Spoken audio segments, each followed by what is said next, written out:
Peggy 18.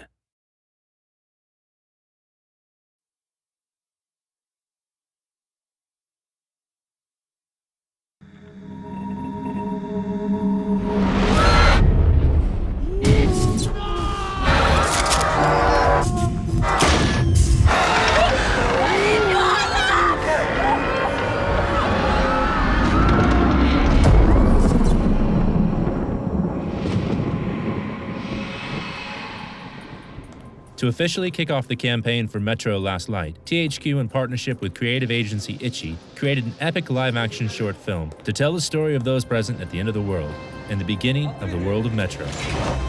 Ready?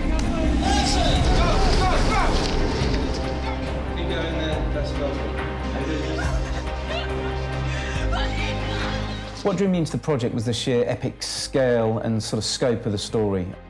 Reading the basic script that I was given, there was so much potential for character development, and the idea of depicting this event that is the end of mankind is something that was very alluring. When we were looking for a director to pick up this piece, we were really after someone that understood the necessity to create this bleak vision of a near future. And something that Jim's treatment really brought to life was another level to our storytelling, and he just got it completely. You gotta get out. Obviously, a big part of getting the right director on board was also finding a great director of photography, and Jim recommended Mark Patton, who was just coming off Prometheus, so he was absolutely the right choice for us. From experience of working in Kiev before, I knew that we could cheat Moscow and make that work for us. It just has this fantastic look about it, which really epitomises this bleak vision that we were hoping to achieve. Kiev was pretty much the ideal location apart from the weather. Extreme cold meant that we couldn't stand still, we had very little time to think, and on top of that we had to throw in 100 extras, car stunts, rampaging through the streets. But through planning, we actually got away with a lot in the time we had.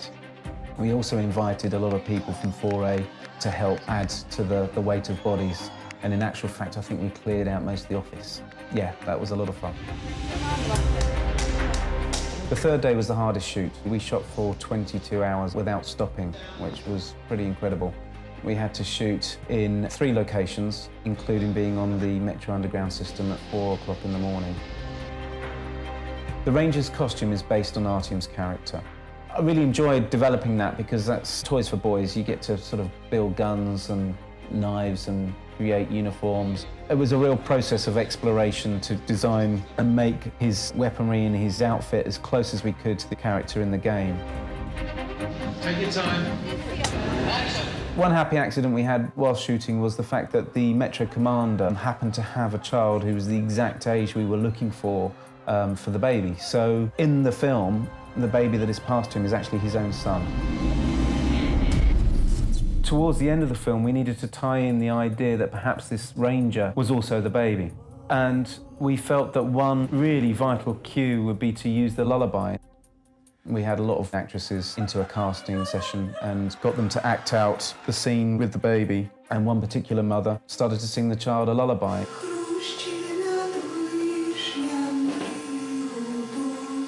And it was so moving and emotive that we knew immediately that that was the woman and we were going to use that in the film. The Mother's Lullaby was one of those things that no matter how much you prepare, how much you plan, some things just come along and they absolutely click and make perfect sense.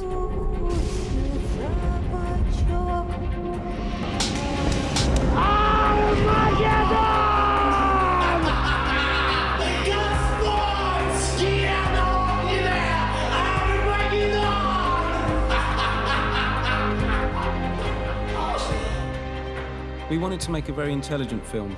It's nice to come to your own conclusions and to make your own assumptions on what might be happening. It became apparent very quickly that we had so much great material and so many different converging storylines that we realized in order to stay true to our initial vision and create the epic trailer we always intended, that we allow these stories to be told. I think we did that very well.